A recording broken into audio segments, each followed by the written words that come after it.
45enne uccisa a coltellate mentre prende il sole in riva al Piave. L'assassinio, un coetaneo, si costituisce alla caserma dei Carabinieri di Valdobbiadene, è giallo sul movente dell'efferato delitto.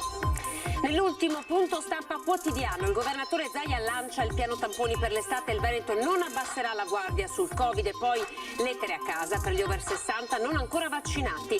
Schianto mortale in A13, muore 54enne camionista trevigiano. Lunga colonna di veicoli sotto l'AFA in A4 tra San Sistino e Cessalto. Un tir perde 2 ruote e si scontra con un altro mezzo pesante. Cocaina da Milano nascosta nelle buste della spesa destinate ai luoghi della Movida. La squadra mobile di Venezia arresta 2 persone. A Venezia il 247° anniversario di fondazione della Guardia di Finanza è stato l'occasione per tracciare un bilancio del 2020. In primo piano il contrasto alla criminalità organizzata che approfitta della crisi pandemica. Erano 2 anni, le confederazioni degli industriali di Veneto e Friuli Venezia Giulia si uniranno in un'unica Confindustria, obiettivo superare i confini amministrativi regionali per connettere in modo più efficace le realtà produttive. La ripartenza post-Covid al Veneto passa anche per la cultura, presentata la nuova edizione di Rete Eventi, accordo di programma tra Regione, Province Venete e Città Metropolitana di Venezia. Buonasera, ben ritrovati. Questo è il TG del Veneto che si apre con la notizia che avete appena sentito nei titoli. Noi ci colleghiamo subito con la nostra Daniela Sizia che si trova a Valdobbiadene. Daniela, buonasera. Un femminicidio, è corretto? Sì, esatto Anna, intanto buonasera a te, buonasera ai telespettatori. Sì, l'ho detto te, un bruttissimo fatto di sangue, di ferocia che è avvenuto, che si è consumato questa mattina all'interno del parco dell'Isola dei Morti a Moriago della Battaglia. La vittima è una 35enne di Pieve di Soligo, Elisa Campeol. Era andata a trascorrere una giornata di sole, di tranquillità, di relax sulle rive del Piave ed è stata qui raggiunta da un uomo che l'ha colpita con più fendenti in tutto il corpo, al torace, all'addome, alle braccia. Ha tentato davvero disperatamente di salvarsi e di difendersi, ma purtroppo è morta. Quando è stata trovata dai passanti agonizzante è arrivato il suo, ma ha tentato di tutto per salvarla, ma non c'è stato nulla da fare. Noi ci troviamo, come hai detto tu, a Valdobbiadene, alle mie spalle, lo vedete, la caserma dei Carabinieri, ed è qua che l'uomo, un 35enne residente a Col San Martino, che è un comune di Farra di Soligo, si è presentato per costituirsi. Ancora è davvero difficile capire che cosa sia successa. Dalle prime ricostruzioni sembra che comunque l'uomo non conoscesse Elisa, non l'avesse mai vista, quindi che cosa è scaturito, come mai è scattata questa ferocia assassina, ancora è tutto da chiarire. Molte le domande a cui gli investigatori, i carabinieri dovranno rispondere, perché l'uomo forse, ma mettiamo il condizionale di rigore, potrebbe avere avuto sempre problemi psichici, si è recato sul Piave, sulle grete del Piave, armato di un coltello. La dinamica purtroppo, ripeto, è tutta da ricostruire, il movente anche. Ora in questo momento gli uomini dell'Arma insieme al pubblico ministero stanno ascoltando l'uomo per capire che cosa sia successo. Comunque questa mattina Elisa aveva parcheggiato la sua auto, una 500, proprio a poche centinaia di metri dal parco, poi a piedi aveva raggiunto il greto del Piave. Qui con il lettino si era messo a prendere il sole. Nessuno sembra abbia visto la scena. Comunque l'uomo, l'aggressore, l'ha presa, l'ha colpita, come detto, più volte, aveva grossissime ferite alla schiena e all'addome. Poi l'uomo si è spostato a piedi e da qui, come detto, si è recato a Valdobbiadene, che è circa una quindicina di chilometri dal luogo della tragedia, e qua si è presentato per costituirsi.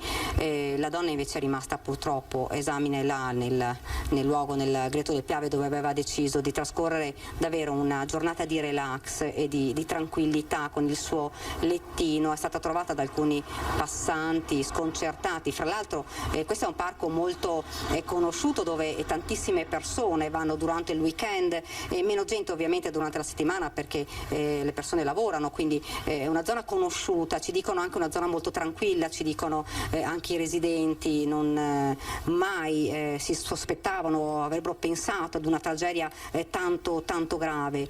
Certo è che è tutta veramente da ricostruire. Com'è possibile che una donna di 35 anni possa morire proprio sul Piave solo per andare a prendere una giornata di sole, per prendere il sole? Com'è possibile che un uomo armato possa aver raggiunto il Piave e averla colpita? Ripeto, dalle prime frammentarie notizie, perché è tutto, ripeto, da costruire, l'uomo non conosceva assolutamente Elisa. Lei abitava a Piave di Soligo ed era una barista molto conosciuta. C'è adesso lo sconcerto perché sono tutti comuni che si trovano qua nel giro di qualche chilometro, quindi c'è uno sconcerto, uno shock in tutti i paesi, una violenza mai vista. La donna veramente è stata raggiunta da tantissimi fendenti in tutto il corpo e, come vi ho detto, adesso in questo momento si trova all'interno della caserma qui dei Carabinieri, dove ci sono anche il comandante provinciale Magro, il colonnello Turrini, dove c'è il pubblico ministero e dove stanno cercando di capire veramente il motivo di questa ferocia. Da Valdobbiadene, se non hai domande, Anna, è tutto, ci cederei di nuovo la linea. Daniela, grazie. Allora buon lavoro ovviamente a te, Nicoletta Rizzetto, in diretta, come avete sentito, proprio da Valdobbiadene, fuori dalla caserma dove in questo momento l'omicida sta parlando. Noi andiamo avanti con il nostro notiziario. Oggi ultimo punto stampa del presidente Zaia, e da qui la notizia che il Veneto non abbasserà la guardia. Ecco pronto il piano per l'estate. Noi non abbassiamo la guardia e proprio ieri abbiamo approvato in giunta un piano di tamponi, ma non solo, feroce. È l'ultimo punto stampa quotidiano di Zaia, non un addio, piuttosto un arrivederci, sottolinea il governatore, ma la battaglia del Veneto contro il Covid è tutt'altro che finita, anzi. La situazione contagi, grazie ai vaccini, conferma il ritorno alla normalità ed è ufficiale lo stop alle mascherine all'aperto dal 28 giugno con la firma del ministro Speranza. Ora però, oltre all'appello sempre valido di non abbassare la guardia, c'è da approfittare dei mesi estivi per stanare il virus, tutt'altro che scomparso, e non trovarsi impreparati in autunno. Parola d'ordine: tracciare. 30.000 tamponi al giorno, da farsi a prescindere, con tanto di target per ogni ULS, che poi vedremo la tabella, sono 29.114 per essere esatti. 29.000 è il punto di partenza, non di arrivo. Alle ULS chiediamo di andare in spiaggia, di andare nelle sagre, di andare nelle aziende, di andare dove ci sono i supermercati, cioè facciano loro, ma a fine giornata ci devono portare i tamponi. Potenziata anche la sequenziazione del virus con l'istituto zooprofilattico che diventa centro regionale. La novità è che la procedura sarà attuata anche dalle ULS, le prime Venezia, Treviso, Vicenza e Verona. L'arma principale resta il vaccino e la sacca di resistenza degli over 60 va affrontata di petto, anche con le lettere. Ultima chiamata diretta. Facciamo un trattamento personalizzato, un abito sartoriale a chi ancora non si è fatto vivo. Dopodiché noi non sappiamo più cosa fare, perché dobbiamo passare benedizioni e altre robe, cioè noi ci fermiamo qui, scriviamo a casa. Il futuro intanto è anche quello di una ripresa economica attesa dopo il disastro Covid. Sul recovery plan italiano, approvato ieri dalla Commissione europea, resta la prudenza di Zaia. La progettualità macro che conosciamo è una progettualità che non taglia fuori i territori. La declinazione su come far arrivare i soldi è un'altra roba. Dico semplicemente: fate in modo di non perdervi per strada, perché sinceramente noi di robe da fare ne abbiamo tante.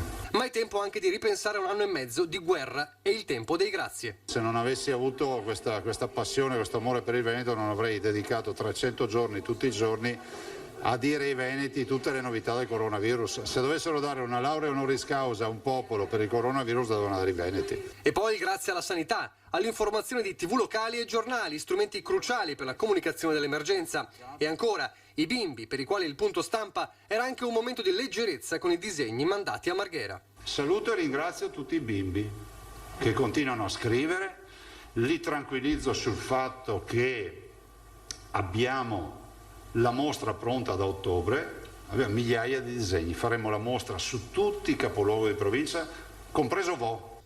Uno dei simboli del rapporto con i bimbi in questi mesi è stato quello dei pulcini che lo scorso anno in piena pandemia furono donati al governatore.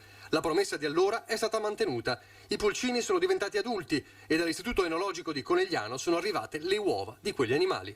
Abbiamo iniziato con la vita e richiudiamo con la vita. Si è insediata in Regione la commissione speciale di inchiesta sull'andamento del Covid in Veneto. Le sedute saranno trasmesse via internet e i verbali saranno trasmessi in procura. Prima seduta a Palazzo Ferrofini a Venezia della commissione speciale d'inchiesta sull'andamento in Veneto del coronavirus. È composta da 10 consiglieri regionali di maggioranza e 5 di opposizione. La commissione speciale sarà presieduta dalla consigliera del Partito Democratico e vicepresidente del Consiglio regionale Francesca Zottis, votata a larga maggioranza, e avrà tra i propri compiti l'accertamento delle cause e le eventuali responsabilità che hanno influito sull'andamento della pandemia, in particolare nella seconda ondata. Da una parte chiarezza piena, senza indugi, e dall'altra la costruzione comunque anche di una visione e di prospettive future attraverso quelle che saranno le audizioni, quelle che saranno anche le consultazioni che sono già previste nel provvedimento che era stato votato dall'Aula e che condivideremo eventualmente ulteriori audizioni e consultazioni con i membri della Commissione stessa. In audizione saranno ascoltati tra gli altri il Presidente della Regione e l'assessore alla Sanità, i direttori generali delle ULSS e di Azienda Zero, i direttori delle RSA e delle case di riposo, rappresentanti dell'OMS, nonché virologi ed epidemiologi di chiara fama e comprovata esperienza. Saranno sedute in streaming per chi vorrà seguirci e poi tutti i verbali verranno mandati in procura come da indicazione del Presidente Zaia. Avremo modo così tutti insieme di rivedere questo periodo difficile per la nostra Regione alla luce di tutti i dati che potremo e che riusciremo ad avere in mano. C'è stato un grave incidente in A13, è morto un camionista di 54 anni trevigiano, autostrada in tilt per ore. Maxi schianto tra camion in autostrada lungo la A13 tra i caselli di Boara Pisani e Monselice in direzione Padova. Il bilancio parla di una vittima, l'autista di uno dei 3 mezzi pesanti coinvolti. Si tratta di un camionista di 54 anni, Adriano Dotta, di Conegliano ma residente a Cordignano, nel Trevigiano. Lo scontro è avvenuto verso mezzogiorno e ha coinvolto un'auto e 3 tir in un tamponamento a catena. Tra le lamiere della cabina di uno dei camion è rimasto incastrato l'autista. Nonostante i tentativi di rianimazione del personale sanitario intervenuto sul posto, l'uomo è morto a causa delle gravi ferite riportate. Il tratto autostradale è rimasto chiuso per ore, con code anche di 10 chilometri. Sul luogo dell'incidente sono intervenuti i vigili del fuoco giunti da Rovigo e da Este con 4 automezzi, tra cui un autogru e 7 operatori. I pompieri hanno messo in sicurezza i mezzi, illesi gli altri 3 conducenti dei mezzi coinvolti. Sul posto anche la polstrada di Rovigo, coordinata da Bologna. Un altro incidente in autostrada, un tir ha perso 2 ruote, siamo nel veneziano. Altro incidente nel solito tratto autostradale a 2 corsie che attraversa il Veneto orientale. Verso le 12:30, tra gli svincoli di San Stino e Cessalto in direzione Venezia, un tir ha perso 2 ruote e inevitabilmente si sono formate lunghe code, in cui altri 2 mezzi pesanti si sono scontrati. Sul posto sono intervenuti i sanitari del 118 che hanno preso in cura un camionista rimasto ferito, gli ausiliari di Autovie Venete e la polizia autostradale per i rilievi. L'autostrada è stata chiusa a San Stino con uscita obbligatoria. È la 18ª chiusura in poco più di 7 mesi in questo tratto autostradale. Dobbiamo darvi conto di un'altra tragedia, ecco l'ultimo scatto prima della tragedia. Una 50enne veneziana, Anna Maria Nerosi, è morta oggi in Val di Zoldo, scivolata dalla cresta dello Sfornoi, dove si era recata in escursione con alcuni amici. La donna viveva ad Erto e Casso, aveva aperto un Airbnb e dopo aver vissuto a lungo nel veneziano, poco prima del tram aveva postato sulla sua pagina Facebook proprio il selfie che state vedendo. L'allarme è stato scattato poco prima delle 14, quando la centrale del 118 è stata allertata dai compagni. 3 amici si trovavano nelle vicinanze della cima di mezzo quando la donna ha perso l'equilibrio ed è precipitata. L'elicottero del SUEM di Pieve di Cadore ha individuato velocemente il punto in cui si trovavano i 2 uomini e, abbassatisi sulla verticale, hanno scorto lì la donna 150 metri più in basso. Cocaina da Milano nascosta nelle buste della spesa. Ancora cronaca, era destinata ai luoghi della Movida. La squadra mobile di Venezia ha arrestato 2 persone. Il corriere viaggiava in Porsche e nascondeva la droga in un doppio fondo. Un ingente traffico di cocaina sulla rotta tra Lombardia e Veneto è stato scoperto dalla squadra mobile di Venezia, che ha arrestato 2 narcotrafficanti di origine magrebina in flagrante e sequestrato 38 kg di droga in totale. Droga destinata ai luoghi della movida, in particolare del litorale. È indubbio che un quantitativo di cocaina così importante era destinato all'intero territorio regionale, quindi era per il mercato veneto, in maniera particolare, visto l'inizio della stagione estiva, alla fascia adriatica sostanzialmente. Gli scambi avvenivano in pieno giorno nei parcheggi di alcuni grossi centri commerciali nell'area tra Piove di Sacco e Chioggia. Privilegiavano i parcheggi antistanti alcuni centri commerciali del territorio padovano e veneziano, nell'ambito dei quali poi concludevano i loro affari illeciti. Il Corriere arrivava da Milano con una Porsche e consegnava all'altro sacchi della spesa con pacchi di cocaina pura. Quando sono stati colti in flagrante c'era una borsa con 5 kg di droga e poi, nascosti in un doppio fondo della Porsche, altri 13 kg più 300.000 euro in contanti. Ulteriori indagini hanno permesso di localizzare il punto di partenza della Porsche, un capannone a Milano dove la polizia ha trovato altri 20 kg di cocaina e soldi. Facciamo una stima che è quella che ha come punto di riferimento il mercato attuale, e parliamo di sostanze che poi viene concretamente venduta dopo essere stata lavorata, ma è un volume che si può aggirarsi tranquillamente intorno ai 5 milioni di euro la roba sequestrata.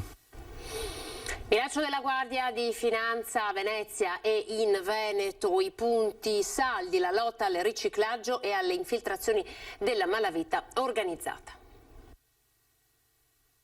Ancora di più oggi, in uno scenario post-pandemico, il contrasto alla criminalità organizzata ed economico-finanziaria rappresenta un'attività di rilevanza assoluta per la Guardia di Finanza del Veneto e del Triveneto. A Venezia, il 247° anniversario di fondazione della Guardia di Finanza è stata occasione per tracciare un bilancio del 2020, dei risultati conseguiti e delle nuove sfide. Quello che ci preoccupa è il fenomeno delle attività che si succedono in modo frenetico sul piano formale attraverso questo sistema delle partite IVA apri e chiudi, associate con l'utilizzo massivo e sistematico delle fatture false, che consentono ad organizzazioni criminali di inserirsi fondamentalmente in tutti quanti i settori dell'economia. Il valore del riciclaggio accertato dalla Guardia di Finanza nel 2020 in Veneto è di quasi 193 milioni di euro, attraverso 57 indagini che hanno portato a 242 denunce per riciclaggio e autoriciclaggio. In una realtà così dinamica, in un'economia così evoluta e soprattutto in un'economia a ciclo così breve come può essere il turismo a Venezia, il rischio c'è, esiste, noi siamo indotti a fare tutto il possibile per cercare di contrastare questo fenomeno. Nel 2020 la Guardia di Finanza del Veneto ha eseguito quasi 30.000 interventi ispettivi e più di 3.000 indagini. Il riscontro di 800 reati fiscali ha portato a 1.200 denunce e 18 arresti.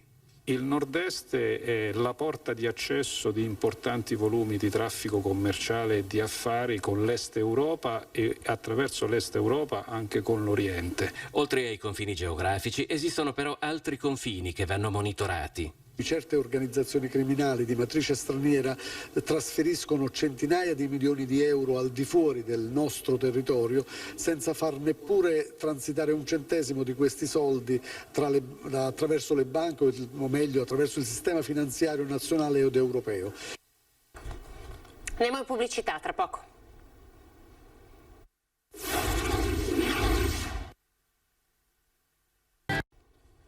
Ripartiamo dal percorso di fusione tra le due Confindustria, Veneto e Friuli Venezia Giulia, l'annuncio oggi nella sede veneta degli industriali. Entro 2 anni le confederazioni degli industriali di Veneto e Friuli Venezia Giulia si uniranno in un'unica Confindustria. L'hanno annunciato i presidenti Carraro e Bono lanciando il progetto di aggregazione delle territoriali regionali del nord-est. L'obiettivo è quello di superare i confini amministrativi regionali per connettere in modo più efficiente le realtà produttive che già operano con filiere interdipendenti e integrate. Il momento richiede che il Paese si unisca per raggiungere obiettivi che sono fondamentali per fermare il declino e ripartire alla grande. Noi lavoriamo per i nostri imprenditori, ci spendiamo per i nostri imprenditori, stiamo andando incontro ad un modello di rappresentanza più vasto, ma all'interno del nord-est, raccogliendo le specificità dei singoli territori e mettendole a fattor comune. L'area del nord-est è un territorio omogeneo all'interno del quale attuare la sperimentazione di forme sovraterritoriali del sistema di rappresentanza per la definizione di linee di condotta comuni. Nel progetto, assicurano i due presidenti, non ci saranno preclusioni. Confindustria Nord-Est, dicono, sarà aperta a Emilia-Romagna, Trentino e Alto Adige, ma la scelta deve essere ragionata. Quello che non possiamo fare, che noi è un messaggio che lanciamo alla politica e anche alle imprese e anche al sindacato, non possiamo noi mantenere, anche perché abbiamo bisogno di manodopera, di tecnici, non li possiamo mantenere per tanto tempo in cassa integrazione, bisogna creare un sistema che consenta alle aziende in crisi di superare. Il recovery plan potrebbe essere la possibilità per il Paese di fare un passo avanti. C'è una grande voglia di ripartenza, c'è un governo che sembra impegnato, che sembra efficiente, che sembra che abbia voglia così anche di, e deve farlo, di intervenire al di fuori del recovery plan su alcuni fattori di competitività del Paese, quindi così da parte mia c'è assolutamente ottimismo. Decine di migliaia di posti di lavoro però sono a rischio in Veneto se non sarà prorogato il blocco dei licenziamenti. I sindacati regionali lanciano l'allarme per una ripresa post-Covid.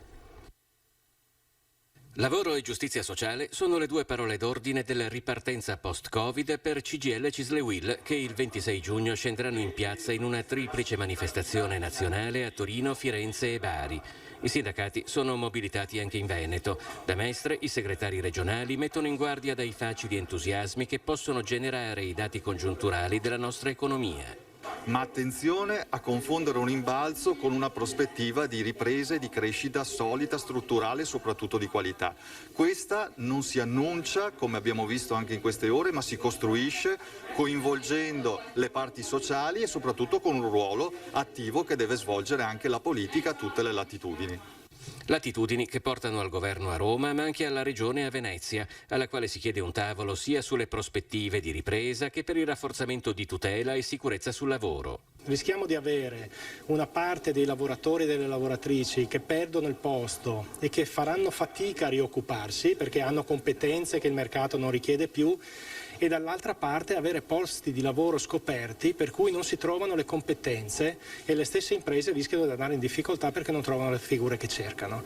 I sindacati prospettano un nuovo patto sociale perché nessuno resti fuori da una ripresa che potrebbe però essere meno facile e meno scontata di quanto si possa pensare. L'incertezza al momento è forte anche sul numero, comunque sull'ordine delle decine di migliaia solo in Veneto, di chi potrebbe perdere il lavoro se non ci sarà una proroga del blocco dei licenziamenti. La moda sicuramente sta vivendo un momento molto difficile, proprio per un problema anche di consumi. E abbiamo dei problemi, per esempio, anche con la metalmeccanica, perché non riescono a ripartire perché mancano le materie prime. Dunque è tutto un sistema che non si capisce dove andrà a finire, ma noi vogliamo le controparti che siano nei nostri confronti lineari e puliti per dare il nostro contributo per far ripartire questa regione. Siamo alla cultura. Oggi a Palazzo Balbi è stata presentata la nuova edizione di Rete Eventi. Ci rendiamo conto come il mondo della cultura nel corso di questa pandemia sia uno dei mondi che più ha sofferto la impossibilità di realizzare le proprie attività, e naturalmente occorre in questo momento dare un forte segnale di ripresa di un rapporto, che è un rapporto che è stato costruito negli anni con il pubblico e che deve essere ripreso. Promuovere l'offerta culturale creando rete tra i vari soggetti pubblici e privati che organizzano le attività e valorizzano il patrimonio storico, architettonico ed ambientale di ciascuna provincia. Ideato e coordinato dalla Regione Veneto, che ha anche contribuito con 140.000 euro, il progetto Rete Eventi è nato nel 2010, frutto di un accordo di programma tra Regione, le 6 province e la città metropolitana di Venezia. Investendo delle risorse mirate che vengono dedicate a progetti coordinati sul territorio, si riesce ad avere un effetto moltiplicatore. Gli eventi in programma tutt'oggi sono quasi 150, alcuni articolati in più manifestazioni. Nei territori ci saranno centinaia di appuntamenti con una pluralità di discipline che permetteranno di assicurare anche al comune più piccolo un'offerta culturale di altissimo pregio. Ciascuna amministrazione ha trasmesso alla Regione gli appuntamenti previsti per l'anno in corso, dedicati a musica, arte, teatro, danza, eventi ricchi di reminiscenze storiche e rievocazioni delle tradizioni locali. Ritengo che in particolar modo in un momento come quello attuale, in cui abbiamo una grande necessità di ridare una spinta nella direzione della ripartenza dei territori, il ruolo della cultura possa essere determinante. È tutto per questa edizione, grazie per essere stati in nostra compagnia. Ora il meteo, arrivederci.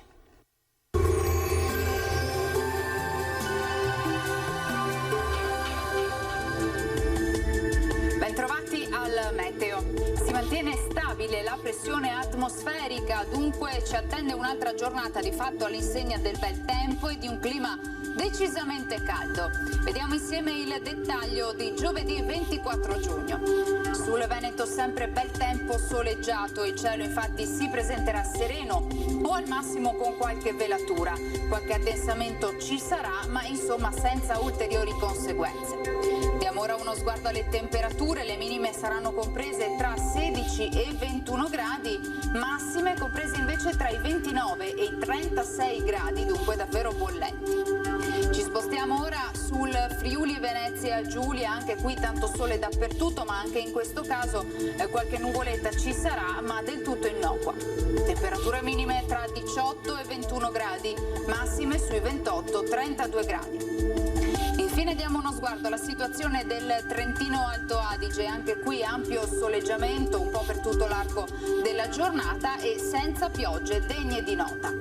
Temperature minime intorno ai 17 gradi, massime infine sui 30 gradi all'incirca. Dal meteo di Antena 3 per ora è tutto, grazie per l'attenzione e arrivederci.